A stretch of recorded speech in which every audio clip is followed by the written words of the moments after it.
E aí a gente parte para uma outra fonte do direito internacional prevista lá no Estatuto, que é a jurisprudência internacional. A mesma linha fala da jurisprudência internacional e fala da doutrina. Então, o que eu vou falar da jurisprudência internacional, em parte se aplica na doutrina, no que atina a ser um meio auxiliar. A Corte Internacional de Justiça, o Estatuto, deixa muito claro que as fontes principais são as convenções internacionais, ou seja, os tratados, o costume internacional e os princípios gerais do direito. Essas são as fontes principais. Existem fontes auxiliares, né, que são fontes que são subsidiárias em relação a essas fontes principais, que é a jurisprudência e a doutrina. Vamos começar pela jurisprudência. O que é que diz o artigo 38, parágrafo 1º, a linha D? São fontes do direito internacional as decisões judiciárias como meio auxiliar para a determinação das regras de direito, né? Qual é uma definição que a gente pode dar de jurisprudência, né? Jurisprudência são decisões reiteradas das cortes internacionais que resolvem controvérsias internacionais. Então é a jurisprudência da Corte Internacional de Justiça, quando condena um Estado no que atina a responsabilidade internacional, uma jurisprudência da Corte Interamericana de Direitos Humanos ou da Corte Europeia de Direitos Humanos, jurisprudência do Tribunal Penal Internacional. Todas essas cortes internacionais, esse poder judiciário internacional, ele produz jurisprudência, ou seja, decisões reiteradas sobre determinadas matérias, né? Então, isso é jurisprudência e isso é uma fonte do direito internacional. O que vocês têm que atentar é que, segundo o artigo 59 do Estatuto da Corte Internacional de Justiça, essa decisão só será obrigatória para as partes litigantes e a respeito do caso em questão, o que juridicamente a gente chama de eficácia inter partes. Existe um tipo de eficácia que a gente chama de eficácia erga omnes, que são válidas, a decisão judicial atinge todas as pessoas.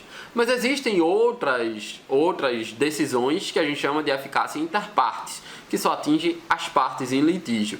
Então, as decisões das cortes internacionais só possuem eficácia inter partes, só são obrigatórias para aquelas partes e a respeito do litígio, né? E a Corte Internacional de Justiça, por exemplo, ela emite também pareceres. Não são só decisões contenciosas, emite pareceres. E esses pareceres, em regra, são facultativos, inclusive para aquele Estado que consultou o parecer, pediu o parecer da Corte, ele no entanto, facultativo, né? Uma coisa que é preciso atentar, que é a posição de Alberto Amaral Júnior. Alberto Amaral Júnior, ele chama a atenção de que as decisões das cortes internacionais, diferentemente das cortes nacionais, elas não seguem o stare decisis. O que vem a ser o stare decisis? É que precedentes anteriores vinculam as decisões posteriores. Então, quando se tem um precedente na corte, a tendência é que se siga o precedente. Nas cortes internacionais não existe essa obrigatoriedade, segundo o professor Alberto do Amaral Júnior. No entanto, o que a gente percebe é que há uma coerência muito grande nas decisões das cortes internacionais, a ponto de a gente falar da jurisprudência da corte nesse caso, né? E uma observação que aí é possível que tenha na sua prova é que o professor Valério Mazzuoli considera, para mim é uma exceção na doutrina, considera que a jurisprudência internacional ela não é fonte do direito internacional porque ela não cria direito, né? Mas sim, ela interpreta o direito mediante uma série de decisões, o que, em sentido contrário, tem a maioria da doutrina, representativa aqui pelo professor Paulo Henrique Gonçalves Portela, que considera que é sim uma fonte do direito, porque a jurisprudência, sim, internacional cria direito. Tem N casos em que a Corte Internacional de Justiça criou um instituto jurídico que depois veio a ser consagrado em um tratado. Por exemplo, no caso da própria ideia, no caso envolvendo a Albânia e a Inglaterra, da liberdade de navegação, da própria responsabilidade internacional, a decisão da corte, no caso Bernadotte, que considerou as organizações internacionais como sujeitos de direito internacional, que depois veio a ser consagrado em tratados, mas surgiu na corte. Então, nesse ponto eu estou com a maioria da doutrina, de modo que as cortes também têm um papel ativista assim, de criação do direito, se goste ou não disso, né? Pronto, isso é o mais que eu tenho que falar sobre a jurisprudência internacional, lembrando que segundo o Estatuto da CIGI, é um meio auxiliar para a determinação das regras de direito. Vamos falar então do outro meio auxiliar, rapidamente, uma outra fonte do direito auxiliar do direito internacional, que é a doutrina, né? O Estatuto, na linha D, vai dizer que é fonte do direito internacional a doutrina dos juristas mais qualificados das diferentes nações como meio auxiliar para a determinação das regras de direito. O que é você? Não sei se você é da área jurídica. O que é a doutrina, né? A doutrina são as opiniões de profissionais especializados em regra, juristas, né? Que lidam com casos jurídicos, com institutos jurídicos, e eles criam um corpo especializado que alguns consideram ser científico, essas opiniões doutrinárias. Então isso é a doutrina, né? Tipo um livro de direito internacional sobre algum caso de direito internacional. Isso é o papel da doutrina, né? Um manual de direito internacional. Então são os estudos dos especialistas. Mais uma vez é um meio auxiliar, né?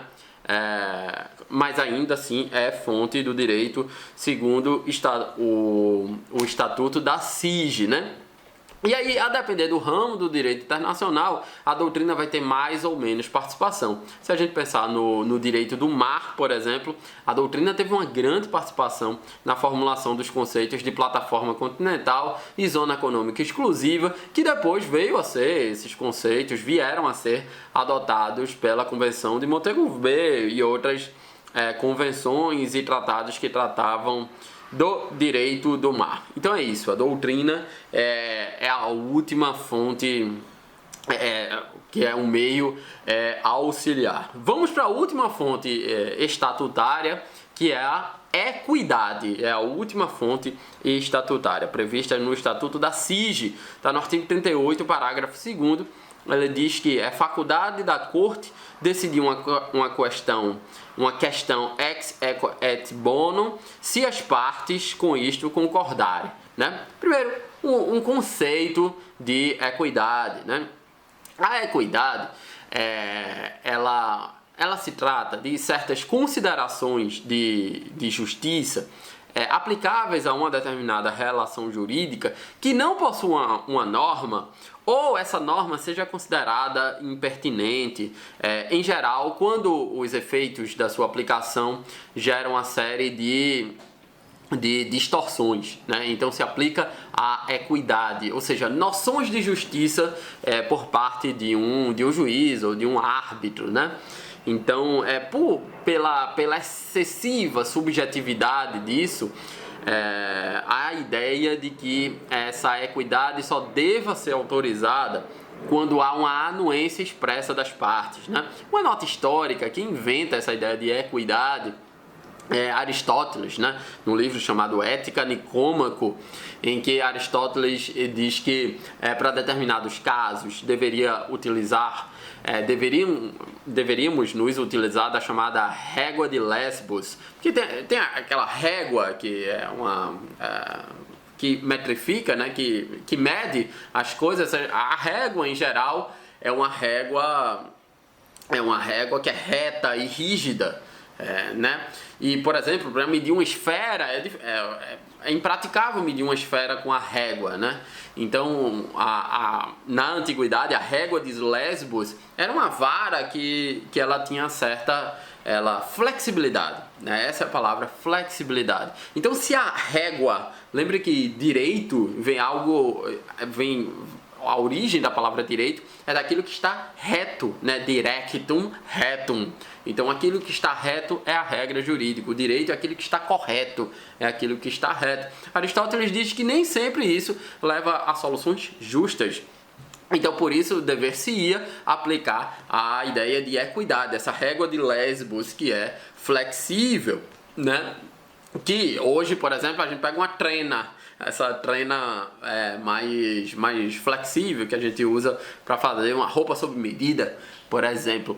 Então, a equidade são essas noções de justiça. Então, por essa excessiva subjetividade, é necessário ter a anuência expressa das partes, né? Há exemplo, professor, de aplicação da equidade, há exemplo sim no direito internacional. Na Guerra do Pacífico entre a Bolívia e o Paraguai, ela se encerrou, essa guerra, com a assinatura de um tratado lá em 1938, que encarregou os presidentes do Brasil, Argentina, Uruguai, Peru e Estados Unidos a definir uma fronteira entre Bolívia e o Paraguai, né? Então essa foi uma aplicação, e essa definição da fronteira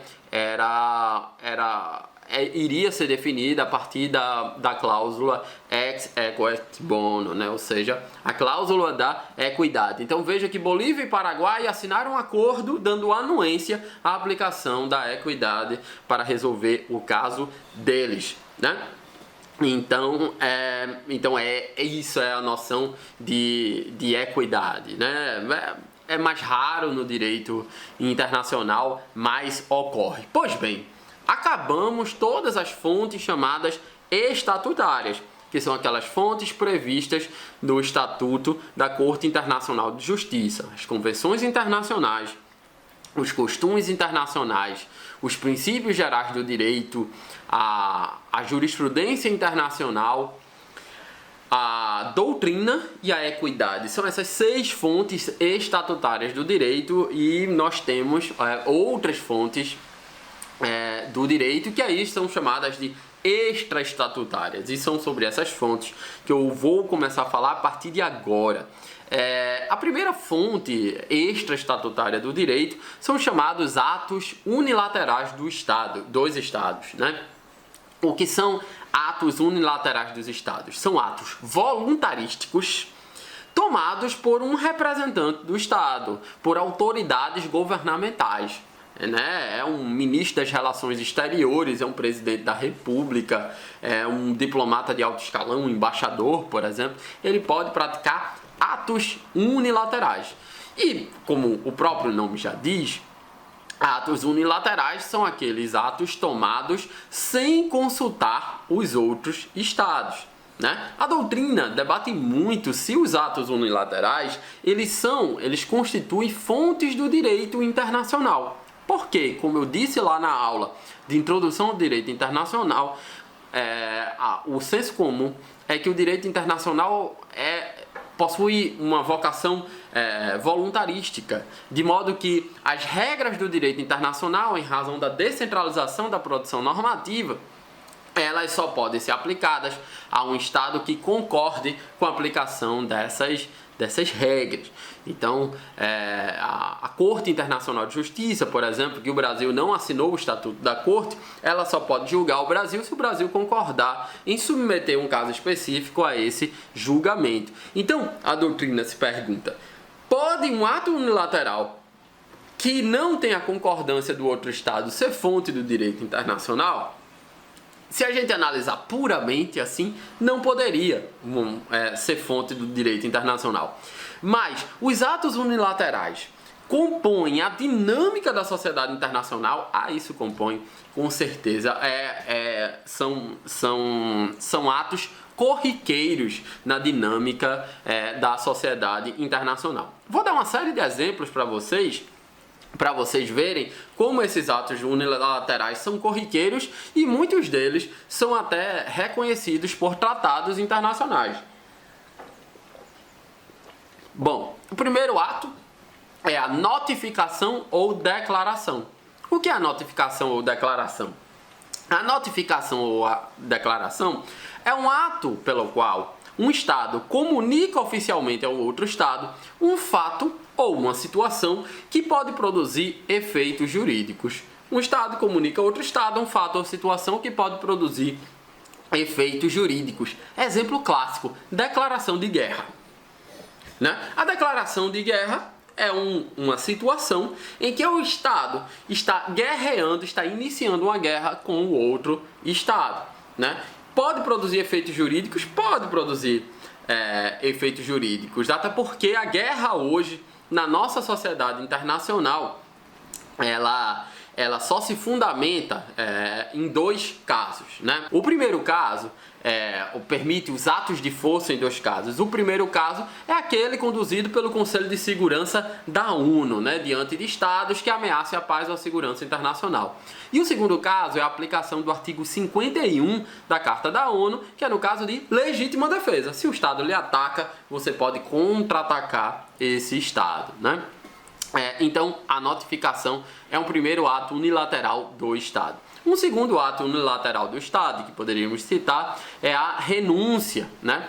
A renúncia é um ato pelo qual o Estado desiste de um direito. O Estado desiste unilateralmente de um direito que lhe é assegurado. Como a gente vai ver na aula sobre imunidade de jurisdição, essa renúncia deve ser sempre expressa. Não há que se presumir que um Estado desistiu ou não de um direito. A renúncia deve ser sempre expressa. Exemplo de renúncia, como eu acabei de dizer, renúncia à imunidade de jurisdição. Né? Ou seja, um diplomata, por exemplo, ele tem a imunidade, tem uma série de imunidades penais, tributárias, cíveis, administrativas. Ou seja, ele não pode ser julgado pelo Estado onde ele está trabalhando. Né? Ele tem uma imunidade, mas o Estado pode renunciar a essa imunidade, fazendo com que esse diplomata, esse funcionário, possa ser julgado. Aí é uma série de renúncias: imunidade de jurisdição, também imunidade de execução. A gente vai ver na aula sobre imunidade de jurisdição. Um outro caso de renúncia, que é um caso bem comum, é no caso de empréstimos tomados por estados em organismos financeiros internacionais. Há uma cláusula em que o Estado tem que renunciar à sua imunidade de jurisdição, porque aí não há como essa organização financeira internacional cobrar o dinheiro decorrente de um empréstimo, por exemplo. Então a renúncia é esse instituto, esse ato unilateral do Estado. Outro ato unilateral de um Estado, a denúncia. Né? A denúncia é o quê? Um ato pelo qual um Estado se desvincula de um tratado. Vocês viram lá que Trump se desvinculou do Tratado de Paris, que é aquele tratado sobre o acordo climático. Né? Então, o modo pelo qual um Estado se livra de um tratado, sai das obrigações pertinentes a um tratado, é através da denúncia, que é um ato unilateral. Outro ato unilateral: reconhecimento. O que é um reconhecimento? É um ato pelo qual um Estado admite ou declara a existência de determinada situação que pode ensejar consequências jurídicas. Né? Um exemplo clássico de reconhecimento de Estado ou reconhecimento de governo. Vários estados reconheceram, por exemplo, um novo governo de Juan Guaidó, lá na Venezuela, em contraposição ao governo do Nicolás Maduro. Então, reconhecimento é um ato de Estado.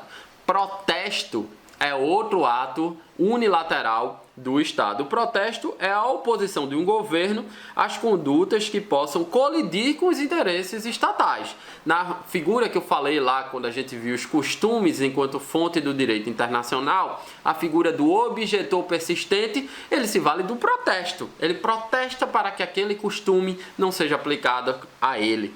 Né? Uma outra questão é a ruptura das relações diplomáticas. Né? É um outro ato unilateral do Estado, que é o ato pelo qual um Estado suspende o diálogo oficial com outro Estado, normalmente retirando os seus diplomatas daquele Estado acreditado. Né? Bom, esses são os atos unilaterais dos estados, que há aquela discussão se é ou não uma fonte do direito internacional. Uma outra fonte do direito internacional são as decisões das organizações internacionais, chamadas também de atos das organizações internacionais, que podem gerar efeito tanto para os estados quanto para as próprias organizações internacionais. Então, decisões do Conselho de Segurança da ONU, decisão da Organização Internacional do Trabalho, da Organização Mundial de Saúde, da Organização Mundial de Comércio. Essas são decisões que são consideradas também fontes do direito internacional. Elas se dividem em dois tipos. Tem as decisões que são obrigatórias e as decisões que são facultativas, né? As decisões que são obrigatórias, naturalmente, elas vinculam os sujeitos de direito internacional e são consideradas fontes do direito internacional. Por exemplo, as decisões do Conselho de Segurança da ONU, né? Ou as recomendações da Organização Internacional do Trabalho, que geram para os estados, por exemplo, a obrigação de legislar. Essas são decisões obrigatórias, né? As decisões facultativas possuem um caráter de mera recomendação, como, por exemplo, as resoluções da Assembleia Geral da Organização das Nações Unidas. Então, as decisões das organizações internacionais também são consideradas fontes do direito internacional. Mais uma fonte extraestatutária do direito internacional, as normas imperativas de direito internacional, conhecidas como jus cogens, né? Tomem bastante atenção a essas normas, porque elas são importantes, elas são tão abstratas e às vezes é difícil entender as normas de jus cogens, mas elas são muito importantes. Vamos, por exemplo, iniciar conceituando o que é uma norma de jus cogens, e eu vou me valer da Convenção de Viena sobre direito dos tratados. Então, uma norma de jus cogens é uma norma aceita e reconhecida pela comunidade internacional dos estados como um todo, como norma da qual nenhuma derrogação é permitida e que só pode ser modificada por norma ulterior de direito internacional geral da mesma natureza, né?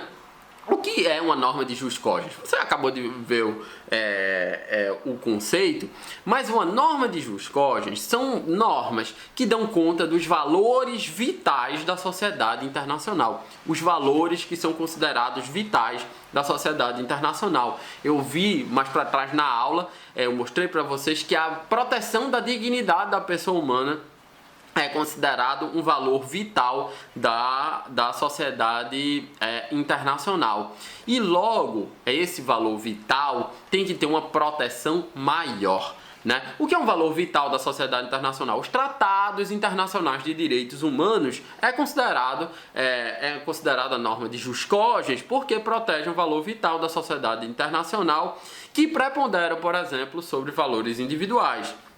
Eu não posso, enquanto sujeito de direito internacional, eu, Estado, fazer um acordo ou fazer um tratado que viole uma norma de jus cogens, por exemplo. E aí a gente vê a própria nomenclatura dela, normas imperativas de direito internacional, pode passar pode dar alguma confusão na cabeça de vocês, né, estudantes de direito internacional. Por quê? Porque essa imperatividade é algo maior do que a obrigatoriedade. O que é essa imperatividade? Essa imperatividade implica numa restrição direta da soberania dos estados, que não podem celebrar tratados contrários aos preceitos de jus cogens, dessas normas imperativas de direito internacional.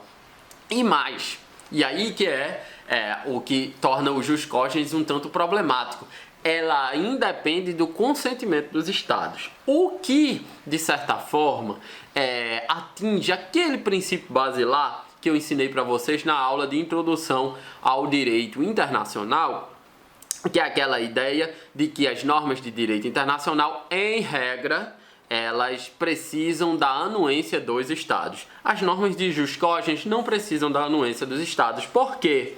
Porque estão tratando de valores vitais para a sociedade internacional. Então a grande diferença que nós podemos fazer, e o professor Alberto Amaral Júnior faz, é que as normas de direito internacional são obrigatórias, mas apenas as de jus cogens são imperativas. A imperatividade, diz o professor, é uma qualidade da norma que impede a sua derrogação por acordo particular, o que abrange os tratados bilaterais. Porque uma norma que está prevista num tratado é uma norma que pode ser derrogada por outro tratado. Mas uma norma de jus cogens só pode ser derrogada por uma norma que tenha a mesma natureza. Logo, uma norma de jus cogens também. E essa é uma das características do jus cogens, que é dessas normas imperativas, que está prevista lá no artigo 64 da Convenção de Viena sobre o Direito dos Tratados, que vai dizer que as normas de jus cogens só podem ser modificadas por outras normas de jus cogens, né?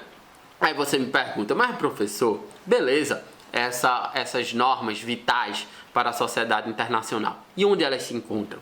Qual é o tratado que traça uma lista exaustiva das normas de jus cogens? Aí eu vou lhe dizer, não tem nenhum tratado que faça isso, né? As normas de jus cogens não estão previstas em nenhum tratado. Então, se a gente pegar uma discussão propriamente jurídica entre direito positivo, que é aquele previsto em uma legislação, e direito natural, que é aquilo oriundo de Deus ou da essência das coisas, a depender do ramo do justnaturalismo, eu posso dizer a você que, embora as normas de jus cogens não estejam previstas em nenhum tratado, essa lista, elas também não se confundem com o direito natural, porque as normas de jus cogens não são imutáveis. Elas podem ser modificadas de acordo com as circunstâncias sociais, econômicas, culturais. Portanto, as normas de jus cogens, elas podem ter conteúdo variável. As normas de jus cogens, portanto, elas podem ter origem tanto consuetudinária quanto convencional. Eu acabei de dizer que os tratados internacionais de direitos humanos configuram normas de jus cogens, né? E a maioria da doutrina vai dizer que o jus cogens não é fonte do direito internacional. Por que não é fonte do direito internacional? Porque tem aquela questão do consentimento dos estados, mas isso é plenamente discutível, né? E aí o que eu queria falar para vocês, só acabar com os jus cogens, é o que está previsto no artigo 71 da Convenção de Viena sobre o Direito dos Tratados, que é quando há um conflito entre as normas de jus cogens e um tratado. Basicamente, esse artigo 71 vai dizer que as partes, elas são obrigadas a eliminar esse conflito, ou seja, eliminar a norma do tratado que está em conflito com o jus cogens. E se a norma de o jus cogens vier posteriormente ao tratado, as partes já estão desobrigadas de obedecer a esse tratado, ou vão ter que adequar esse tratado a norma de jus cogens, embora se respeite o chamado direito adquirido, que já foi executado, vai ter plena validade, né? E por fim, a última consideração de fonte do direito internacional, eu falo consideração porque não se sabe se é fonte ou não, há muita discussão se é fonte ou não, é o chamado soft law, né?